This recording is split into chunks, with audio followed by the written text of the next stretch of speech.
পাচ্ছেন আমাদের বাড়িতে যেমনটা স্বাগত চলছে বাপ্পার আসার। তো মহারাষ্ট্রিয়ান স্টাইল হলেও আমরা বাঙালি, তাই আমাদের বাঙালি মতেই আমরা প্রতি বছর পুজোটা করি।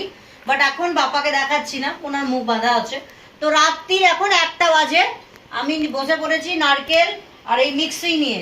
নারকেলের নাড়ু বানাবো আর মোদক বানাবো।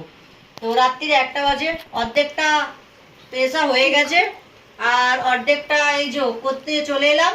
তো ভাবলাম একটা শর্টসের থ্রু, কেননা পুরোটা সবটা কিছু সুন্দরভাবে ধুয়ে টুয়ে যেমন আমরা বাঙালিদের কালচারে করা হয়, তো সেরকমই হচ্ছে। তো বাকিটা কালকে দেখাবো, বাকিটা তো হয়ে যাওয়ার পর। তো কেমন লাগছে পুরো পুরো বিষয়টা কাল হবে, আজকে আর কিছু দেখাচ্ছি না। তো এটাই হচ্ছে কথা।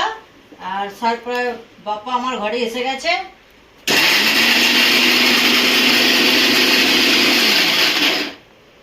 তো ঠিক আছে, আজকের মতো এখনের মতো টাটা, আবার কালকের জন্য।